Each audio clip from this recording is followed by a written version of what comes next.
Kaya nga, 18 na ako. Kaya pumunta ko sa Amerika para magparehistro ng kasal. Dahil sa Amerika, ang edad ng 18 ay legal na magparehistro ng kasal.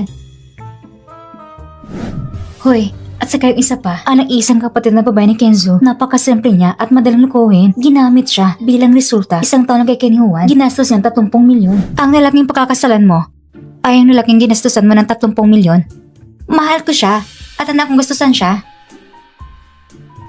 Ken Juan, ang mata mo, may problema ba? Paano mo nagustuhan ang lalaking umaasalan sa babae para sa pera? Hindi ako pumapayag sa kasal na to kahit ano pang sabihin mo. Eh ano man kung ayaw mo? Ito ay desisyon ko. Huh? Wala kang pakialam. Tama si ate. Hindi rin ako sang-ayon. Kuya, ikaw, tinawag pa siyang ate. Nakalimutan mo ba kung paano niya ko ginamit para lang si kuya? Para sa kibubuti mo, hindi kita papayagan. Para sa kakabuti ko rin. Ikaw isang traidor. Talagang sa mundong ito, isa lang mabuti sa akin, si Azzy. Napagpasyahan ko talagang papakasalan ko siya. Ang taong nagbigay ng pera sa'yo sa Ken family. Hindi mo ba iniisip na mabuti siya sa'yo? Ang nalaking ginastos sa'yo ng 30 milyon sa isang taon, iniisip mo ba na mabuti siya sa'yo? Pera. Pera lang iniisip mo. Si Azzy, hindi ganon. Hindi siya kasing karaniwan mo. Hindi siya pangkaraniwan. Isang taon yung ginastos ang 30 milyon mo. Ikaw? Anyway, mahal niya talaga ako. Kaya niya akong mabigyan ng totoong kaligayahan. Ang dami mong sinasabi. Siguro inggit ka lang kasi walang taong nagmamahal sa'yo. Wanwan! Kumain ka muna! Ayoko!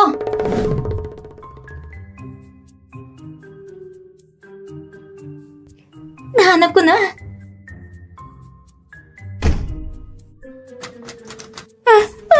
Sino yan? Buksan mo agad ang pinto. Tumigil ka na. Sarado ng pinto mo. Nalock ko na. Ikaw? Anong karapatan may kulong ako? Dahil ako ang sister-in-law mo. Buksan mo agad ang pinto. Sasabihin ko sa'yo, kung hindi mo pa rin bubuksan, tatawag ko ng pulis. Illegal yan. Wala silang magagaw kaya tawagin mo pa sila. Ako magdidisiplina ng nakababatang miyembro ng pamilya. Hindi sila pwedeng makialam. Ikaw? Para hindi sayang sa oras. Ziyang, kunin mo yung signal jammer at dalhin mo dito. Ilagay mo dito. Minsaw yan! Huwag mong gawin ito! Naghihintay pa si Azzy sa akin! Buksan mo ng pinto! Buksan mo! Ate, kung hindi mo ako papapasukin, kausapin mo siya. Kung gagawin mo itong ikulong si Wanwan, baka gumawa siya ng masamang bagay. Pakinggan mo ang tinig niya sa loob. At ikaw naman, Urshel. Huwag kang mag-alala, nandito ako. Palabasin niyo na ako! Hindi siya gagawa ng masamang bagay.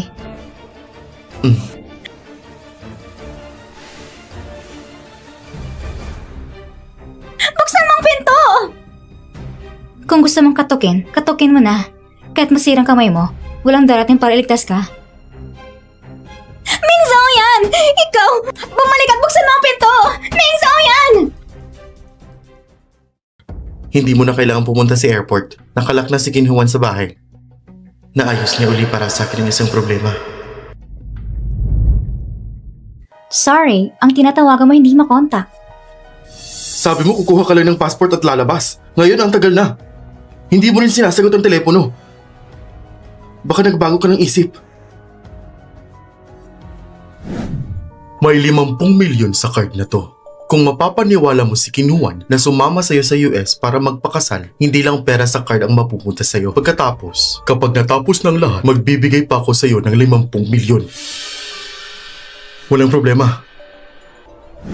Kung papakasalan ko si Ken Juan, hindi ko lang makukuha ang kanyang lahat ng ari-arian. Makukuha ko pa ang 100 milyon ng libre. Ganitong klaseng oportunidad ang hindi ko pwedeng palampasin.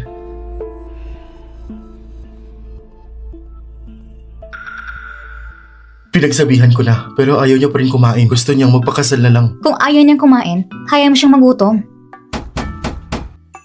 Sino ba yan? Ba't ang aga?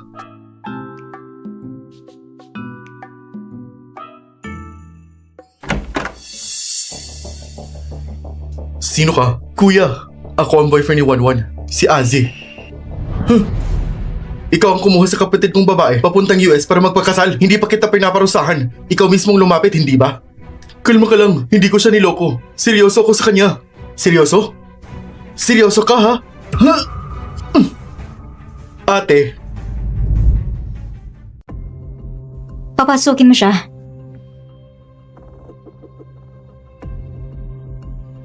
yung dating nang papasaya kay Ken Juan, ngayon na nakarating na sa mataas. Naging big sister-in-law ng Ken family. Pagpakasal ko kay Ken Juan, mas magiging makapangyarihan ako kaysa sa kanya. Ate,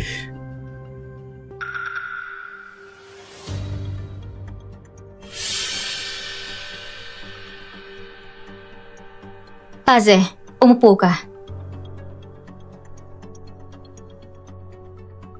Sa katawan na ito, sa laala ng orihinal na may-ari, niloko ni Aze si kinuha ng pera. Nang hihingi sa kanya, mapang-agat at bulakbol, ay nagkikipagtagpos sa mga babae sa internet. Ganitong tao, kapag papakasalan si Kinhuan, ano bang mabuting hangarin niya? Sabihin mo, bakit bigla ka nag-propose kay Kinhuan? Nag-propose ako kay Kinhuan dahil mahal ko siya. Gusto kong makasama siya sa buong buhay ko. Mrs. Kin, sana po ay pahintulutan ninyo kami. Ang kuya ni Kinhuan ay nasa koma. Pero sa oras na ito, inuudyok mo siya at labis pang bata at papunta sa Amerika na para magpakasal? Napaka-irresponsable kung ganyan. Sigurado ka ba na dahil sa pagmamahal mo? Bibigyan kita ng huling pagkakataon. Maging tapat ka. Bakit bigla ka nag-propose kay Kinhuan? Kahit ilang ulit mo pang itanong, iisa lang ang dahilan. Mahal ko siya. Meng Zhao yan. Hanggat tutol ka, ano bang magagawa mo sa akin? Ano ba? Sinasabi nilang sa telepono ng isang tao, nakatagong lahat ng kanyang lihim. Kung sinasabi mo na mahal mo siya, gusto mo siyang pakasalan, gusto kong makita kung anong lihim ang tinatago mo sa kanya, ibigay mo sa akin telepono mo kung wala kang lihim.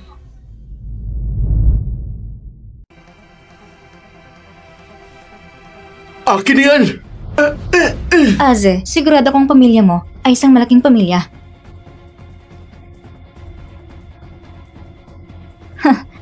Meron pala. 8 ina at 12 tita sa loob nito. Aze, at sa tita mo, ang dami niyong koneksyon. Tinutulungan mo pa siyang pumili ng damit. Ang talino mo. Ngayon, ibalik ko ng telepono mo. Magkukona kung walang nangyari. Kahit papakasalan mo si Kinhuan. Ano ba problema mo?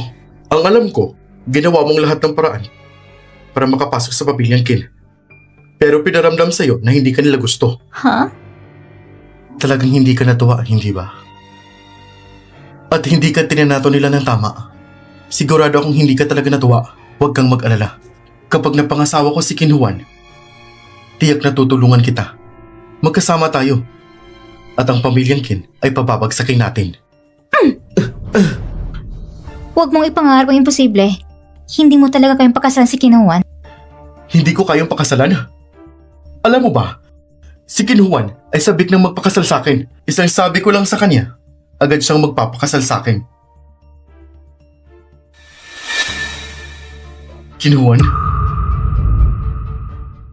Kinhuan? Aze, ayoko na sa'yo! Kinhuan, magpapaliwanag ako! Ano ba ipapaliwanag mo? Niloko mo ako. Sabi mo, dapat magtiwala tayo sa isa't isa. Pero sa huli, niloko mo ko. Tuwing nakikita ko, ang mama mo at mga tita mo. Pero ang totoo pala, parang mo lang pala yun. Para nilangin ako. Yan mo talagang gusto mo? Na maging sunod-sunuran sa iba? Aze, ganito ko ba talaga mangloko? Kinhuan, pakinggan mo muna ako. Sinisiraan lang ako ni Meng Zhao yan. Wala akong kasalanan. Huwag mo akong lakauhin. Ano ba yun kanina? Sabi mo, hindi ako karapat-dapat pakasalan. Lumayas ka. Hindi na kita gusto makita. Lumayas ka! Kinhuan, bigyan mo pa ako ng isang pang pagkakataon. Sabi ng kapatid ko, lumayas ka. Hindi mo ba narinig? Kung ayaw mo talagang umalis, tatawag ako ng pulis. Ziyang, tumawag ka na ng pulis. Sasabihin ko may nagtatagang manloko ng pera sa kapatid mo. At gusto pang isama sa ibang bansa. Sige, aalis na ako. Aalis na ako. Lumayas ka! Tinitignan mo pa rin. Ang kapal talaga ng mukha mo. Tingnan mo kung anong ginawa ko sa'yo. Huwag mong iisipin na mapapasalamat ako sa'yo. Hindi ka rin naman mabuti. Masama kang babae. Pagising ng kuya ko, tinitiyak ko magdidiborsyo kayo. Kinhuan, ikaw. Pasaway lang ang batang ngayon. Huwag mo siyang isipin, ate. Pupuntahan ko siya para pakalmahin. Hindi ba na nagpasalamat sa ginawa ko? Bahala na. Sino bang may-ari sa katawan na to? Ginamit si Kinhuan sa simula. Kaya normal kung ayaw niya sa akin, nakakainis siya. Puro kayo walang silbi! Pinayagan ng si Duce na lokohin ang isang dalagitang inosente para magpakasal. Ganito lang kasimple, pero nabigo pa rin kayo! Boss, bukas na ang pulong ng mga shareholders. Katatapos lang ni Assistant Xiao magpadala ng abiso. Sinasabi na bukas ng 2:00 ng hapon. Mukhang bukas, kailangan kong anyayahan ng isang tao. Assistant Xiao, Bukas ibuwan ang pulo ng mga shareholders sa kumpanya. Tama ba? Ako magpapalit kay Kenzo sa pagdala sa pulo ng shareholders. Dahil siya ay sasali sa pulong.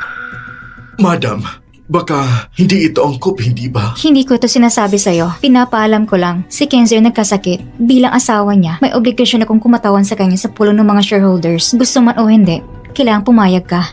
Pero bukas ay napakahalagang oras para sa King Group. Lalo na sa pagpapatalasik ng mga kalaban kung masira ito ni Xiaoyan.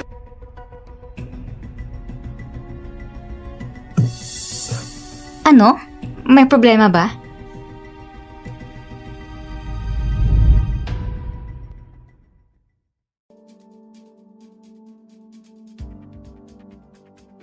Wala pong problema. Madam, ang pulo ng mga shareholders bukas ng hapon ay sa 2:00. Dadalhin kita sa eksaktong oras sa King House para sunduin ka. Sa mga nagdaang araw, medyo naintindihan ko na ang sitwasyon ng Ken Group. Simula nagkasakit ka, nagsimulang kumilos ang mga shareholders para palitan ang posisyon mo. Sa pulo ng shareholders na ito, pipili rin sila ng acting CEO. Pero huwag kang mag-alala. Nandito na ako. Hindi ko hayang mapunta sa ibang posisyon ng CEO. Sigurado yon. Meng Xiaoyan, salamat sa inyo. Ngumiti siya kanina. Kenzo, gumising ka na. Narinig mo ba ako? Kenzo! Kenzo!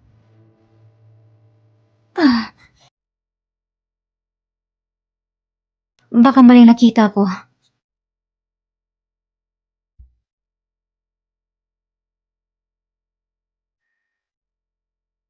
Muntik na akong mahuli dun. Bukas na bukas, tatapusin ko ng kalokohan to. Ay. Sa tingin ninyo, sino ang pinakaangko para sa posisyon ng acting CEO? Bumagsak si Kenzo. Kaya ang susunod na hahalili ay natural na kapatid ng Pangulong Ken. Si Ken Ziyang ang mauupo. Si Ken Ziyang ay tamad at walang alam. Kaya niya ito? Sa tingin ko, mas angkop pa rin si Ken Lao. Mas tama siya para sa posisyong ito. Oo, tama. Sumasang-ayon din ako kay Ken Lao. Kahit na ang plano niyang tuluyang tapusin si Ken Ziyang ay nabigo. Pero si Ken Ziyang, hindi siya karapat-dapat na makipag-agawan sa akin. Ang posisyon ng acting CEO ay akin lamang. Hindi ako sang-ayon.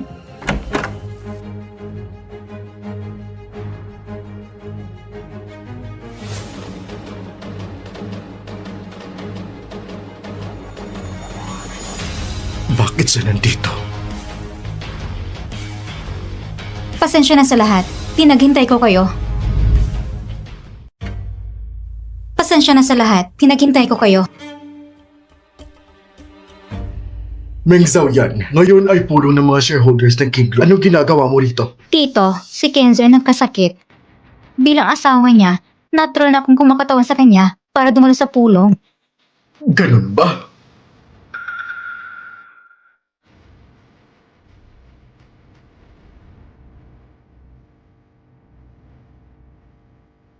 Si Tito ng Kenzo kilala bilang isang mabait at magiliw na tao. Baka natatakot siya sa isang bagay. Dumalo lang ako para kay Kenzo.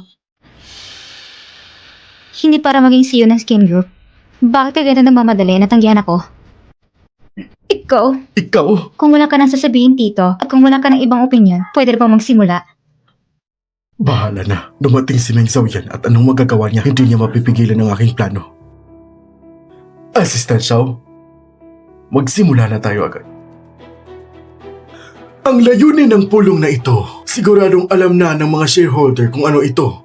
Ngayon, si Mr. Ken ay nakaratay na ayon sa patakaran ng kumpanya. Ang presidente ay hindi makakapag-asikaso ng mga gawain ng kumpanya. Kailangan na nating pumili ng acting CEO. Ngayon, inaanyayahan ko ang bawat shareholder o magrekomenda para sa posisyon ng acting CEO. Inirekomenda ko si Ken Lao bilang acting president. Isang kalokohan! Meng Xiaoyan, paninirang puri ito! Nagbibiro lang ako. Bakit ka nagmamadali? Baka ang shareholder na ito ay nagrekomenda sa'yo dahil hinahangaan ka niya at naniniwala na karapat-dapat ka na pamana ng Ken Group. Oo, tama, ganun nga. Meng Xiaoyan, pinaglalaroan mo ba ako? Dati, ang akala ko lang ay bilhin ni Tito ang ibang shareholders. Ngunit nagalit siya Baka tama siya. Tito, ngayon alam na ng lahat ang iyong ambisyon. Dahil sina Kinlaw at Kinsiang ay parehong nagnanais na tumakbo bilang acting president, ang pagboto natin ay opisyal nang magsisimula at ngayon inaanyayahan ang mga sumusuporta kay Kinsiang na magtaas ng kamay. 4 na boto. Nailantad ko ng ambisyon ni Kinlaw. Sa 8 tao, 4 lamang sumusuporta kay Kinsiang. Meng Zhao yan, anong silbi ng iyong mga maliit na pakulo? Ang lahat ng natitira ay nabili ko na. Assistant Xiao, ngayon oras na para bumoto sa akin, hindi ba? Ngayon ay inaanyayahan ko naman ang mga sumusuporta kay Kinlaw sa pagtaas ng kamay.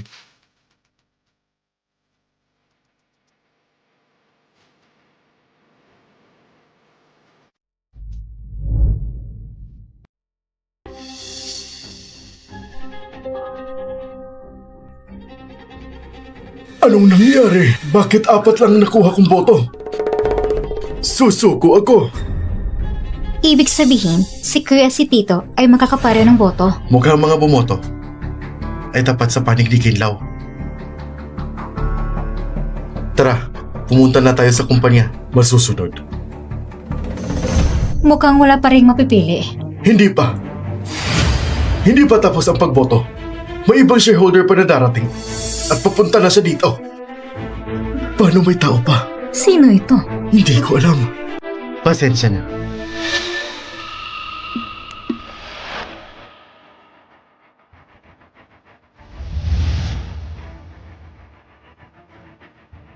Huli na akong dumating. Kang yan? Kang yan? Siya nga kapatid ni Kenzo na pumunta sa ibang bansa na marami at palaban si Kin Kanyan. Ano nangyari sa kanyang paa? Bakit bigla siyang dumating? Ako rin ay shareholder ng King Group. At ang boto ko ay para sa aking tito, si Kinlaw at si King Shen.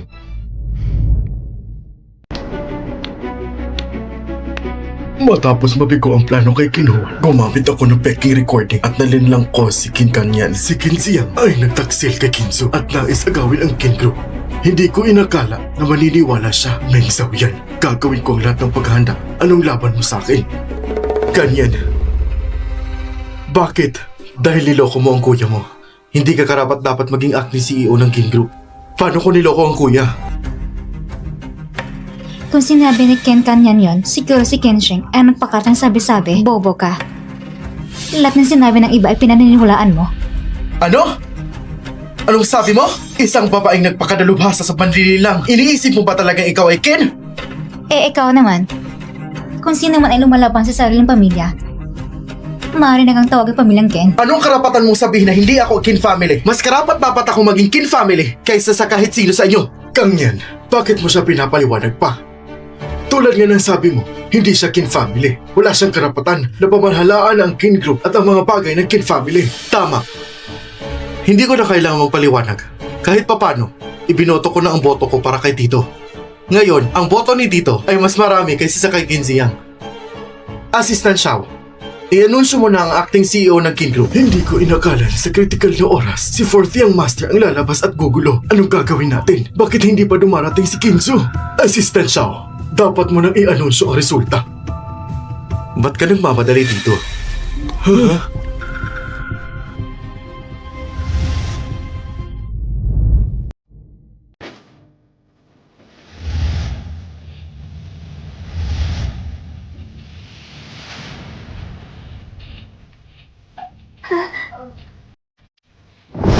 Kuya, gising ka na? Kinzo, magaling ka na? Oo, magaling na ako. Tito, mukhang nadismaya ka. Ay, walang ganun. Kuya, si Kuya Siang ay nais agawin ng King Group. Tumahimik ka. Kenzo, lahat ng ginawa ko ay para sa kumpanya. Para maprotektahan ng kumpanya para sa'yo. Talaga ba? Kaya mo pala ako biniktima ng lason, binili ang mga shareholder at nagpadala ng mga tao para sirain ako. Para saan pa? Alam niyo na ang lahat? Magaling na pala si Kinzo. Oo nga. Nung ikaw ay nagkasakit, nalaman kong laso ng pinakain ni Kinlaw. Kakasabi lang ni Kinzo kanina na binili na ang mga shareholder. Talagang totoo pala. Makakakita ng ganito kabilis kung ano nangyari sa lahat. Sasabihin kong si Kenzo sa umpisa ay hindi pala totoong nawala ng malay. Sa mga araw na yun, lahat ng ginawa ko, alam na niya lahat. Kung nasa mundo ako, si Kenzo ay maging isang mahusay na estratehiya. Kinzo, ang mga bagay na ito hindi ko ginawa. Hindi ito totoo. Kita ko ang buong proseso ng pagboto kanina. At dito, iniisip mo ba kung paano ko nalaman ng lahat ng to? Ang ginawa mo sa Kin Group sa mga nakarang taon, lahat ay akin na subaybayan at napaimbestigahan ko na lahat. Hindi ka pala totoong nalason. Kung hindi ako nagkunwaring nawalan ng malay, paano ka makakagawa ng totoong galaw tulad nito? Walang itinatago ang ambisyon mo. Dala mo ang mga shareholder na binili mo at sinusubukan na gawin ng Kin Group. Magaling! Kinzo, ang talino mo nga ay kakaiba. Kahit na naging maingat ako, napaniwala mo pa rin ako. Ngayon, tatangkapin ko na talo ako. Wala ka ng susunod na pagkakataon. Lahat ng ginawa mo ay naitala na. Dalhin si Kinlaw sa pulisya. Kinzo, magpapatawag ka ba ng pulis para hulihin ako? Ako ang nakakatanda sa'yo. Hindi mo ba iniisip ang dangal ng pamilyang Kin? Akala mo ba kapag ginawa mo ito palalagpasin ko? At saka, ano ka bang klaseng Kin? Kinzo! Hindi mo pwede gawin ito sa akin! Ako ang tito mo!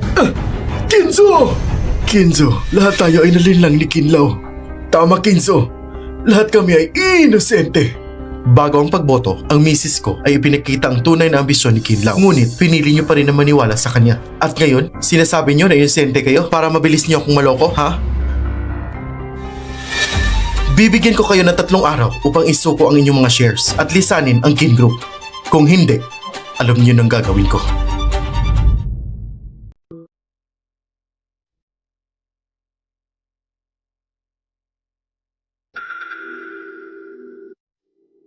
Kuya, pasensya na. Ako, hindi ko alam na masama si Tito. Nililang niya ako. Hindi mo kasalanan yun. Tama ka, Kang yan. Hindi mo rin sinasadya. Kahit na na-misinterpret mo ako, hindi nagalit sa'yo ang kuya mo. Tama. Kung magsisihin ka, si Tito lang dapat. Kinlaw. Masama talaga siya. Kuya, alam ko na ang mali ko. Hindi na ako tatakas sa klase. Alam mo man ang mali, kailangan mo pa rin lumuhod. Kapag nagkamali, paparusahan. Yan ang alituntunin ng Kin.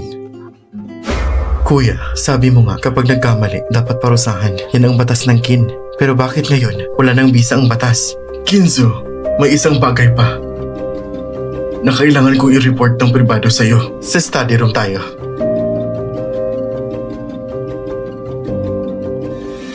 Huwag ka nang tumingin. Kung titingin ka pa, hindi ka pa rin magugustuhan ni Kuya. Wanwan, tigilan mo na. Mali bang sinasabi ko? Kaya nakatulong siya sa Ken ngayon.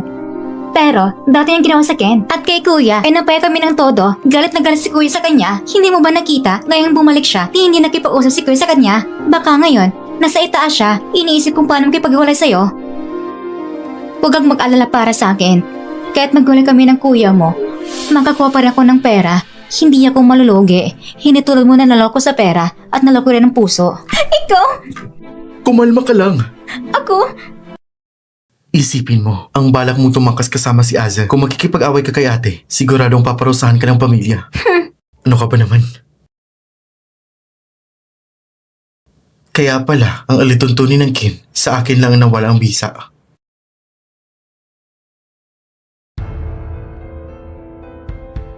Sige, sabihin mo. Ano bang gusto mong sabihin? Kinzo, bago ka magpanggap na nawalan ng malay, kapag naayos ito, makikipaghiwalay ka na sa asawa mo. Ngayon ba, kailangan kong kontakin ang abogado para gumawa ng kasunduan sa diborsyo? Kinzo, ayaw mo na ba talagang makipaghiwalay? Alam mo ang iniisip ko. May plano na ako sa diborsyo. Sa loob ng Kin Group, ang mga taga-suporta ni Kinlaw ay hindi pa umaalis. Ang trabaho mo ngayon ay ayusin ang natitirang problema. Naiintindihan ko, Kinzo. Kahit nakatulong siya sa Ken ngayon, Pero dati niyang ginawa sa Ken at kay Kuya ay napaya kami ng todo. Galit na galit si Kuya sa kanya. Hindi mo ba nakita? Ngayong bumalik siya, ni hindi nakipag-usap si Kuya sa kanya. Baka ngayon, nasa itaas siya, iniisip kung paano makipag-iwalay sa'yo. Kung talagang gusto ni Kenzo magdiborsyo, ayos lang. Ang dating may-ari nito ay gumawa ng masama sa Ken. Kung manatili ako sa Ken, kailangang patuloy na magbayad ng kasalanan niya. Kung aalis ako sa Ken, makakapamuhay ako ng maayos. Sino yan? Mag-ingat ka.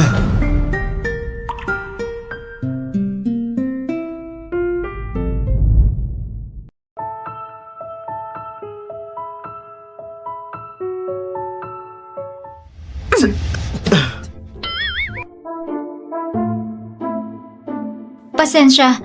Sobrang lapit mo kanina sa akin. Hindi ko rin inasahan nandyan ka. Ang laki ng reaksyon mo. At ang bilis at galing ng kilos mo. May kailangan ka sa akin? Sa kaguluhan sa Ken ngayon, marami kang nalutas na problema para sa akin. Anong gusto mong gantimpala? Hindi ko kailangan ng gantimpala. Pero kung ipipilit mo, pwede bang bigyan mo ko ng isang tirahan kapag magdiborsyo tayo? Gusto mo makipagdiborsyo sa akin? Ayaw mo makipagdiborsyo? Pero para makasama ako, nagbayad ka ng malaking halaga. Bakit ngayon bigla mong gustong hiwalayan ako?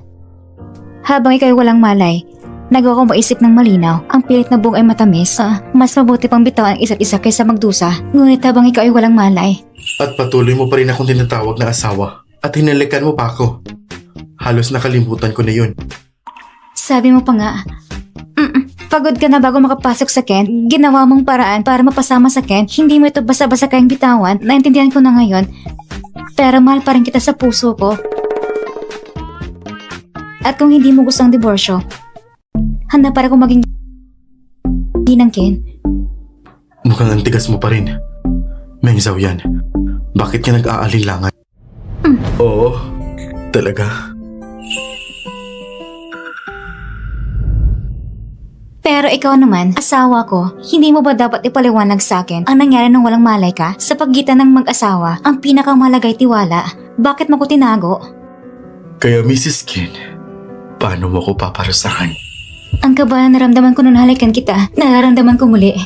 Mengzo yan, sa larangan ng digmaan, nahawakan mo na ang bangkay ng lalaki, pati na rin ang mga puto na bahagi ng katawan.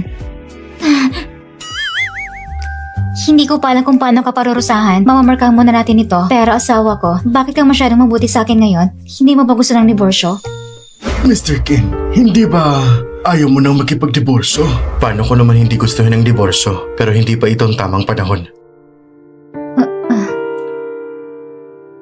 Pansamantala, hindi muna tayo magdidiborsyo. Marami pang dapat ayusin sa Ken. Kung magdi-divorce tayo ngayon, maapekto ng kumpanya. Sige, kapag naging maayos ng kumpanya, saka tayo magdidiborsyo.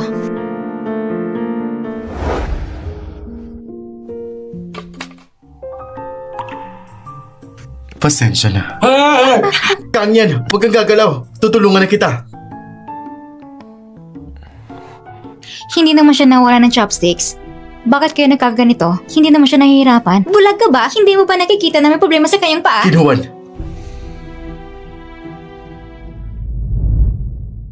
Kang yan, wala ko ibang ibig sabihin. Huwag mong pansinin ang sinasabi ng ate mo. Alam ko na kaya mo namang pulutin ng chopsticks. Gusto ko lang tulungan ka. Pulutin ko na lang para sa'yo. Papalitin ko na lang din ng bago. Hindi na kailangan. Busog na ako. Babalik muna ako sa kwarto. Ihahatid kita. Hindi na kailangan! Kaya ko na mag-isa.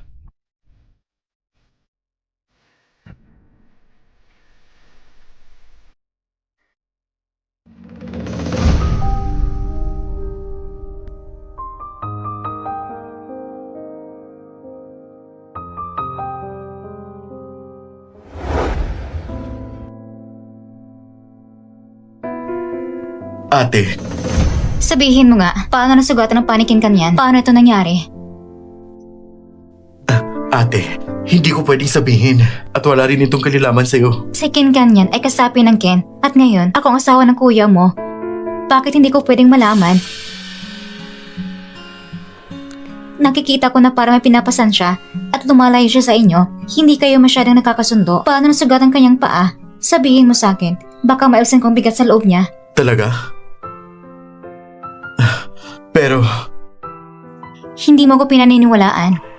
noon, tungkol kay Kinuwan, pati sa pagpili ng acting CEO, talaga namang may paraan si ate. Baka nga, talagang ang maibsan niya ang bigat ng loob ni Kang Yan. Sige, sasabihin ko sa'yo. Ate, alam mo ba, maaga pa kaming nawalan ng magulang. Ang buong bahay, nakaasa lang sa kuya namin. Pagkatapos niyang pamunuan ng Kin, maraming shareholders ang hindi sang-ayon. Lahat magulo. Minsan, may nagplano ng aksidente sa kotse. Nais patiin si kuya. Para iligtas si kuya, pinotektahan ni Kang Yan ang kotse. Kaya nasugatan ang kanyang mga binti. Hindi nakakapagtaka sa shareholders meeting. Muntik nang sira ni Kang Yan ang plano ni Kenzo. Ngunit walang pakialam si Kenzo. Sa kabuuan, ate, basta matulungan mo si Kang Yan, ano man ang sabihin mo, susundin kita. Talagang magiging tunay kang ate ko. Huwag kang mag-alala. Gagawin ko.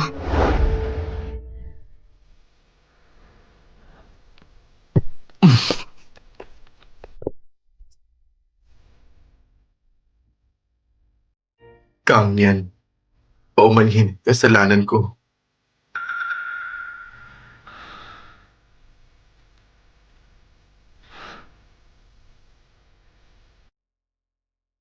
Sa dami ng laban, kahit na sila ng Vice General, nakatagpo rin ng mga sundalo na namatay. Matapos protektahan ako mula sa mga palaso, naiintindihan kita.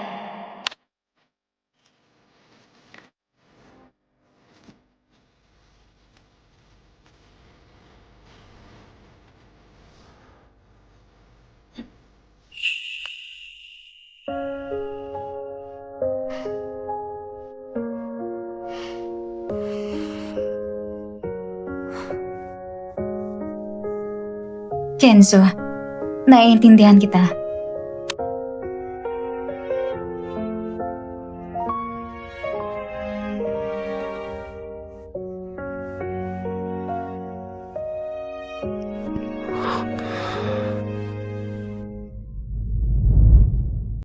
Walang reaksyon. Walang reaksyon. Walang reaksyon. Walang reaksyon. Bakit? Bakit walang reaksyon? Dahil sa mga binti kong ito, nawala ng silbi. Naging tao kong palaging kinakailangan ng tulong sa lahat ng bagay. Kapag nagkamali ako, hindi na ako pinaparusahan ni Kuya. Sakin, para akong dayuhan. Hindi na ako tinuturing ng bahagi ng Kin. Kaya bakit? Bakit ko pa pinaprotektahan ng Kin?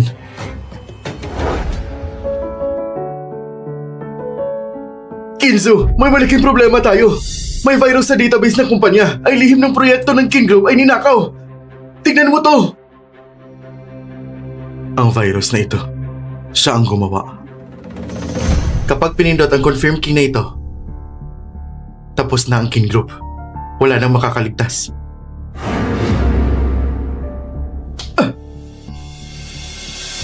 Ano bang ginagawa mo?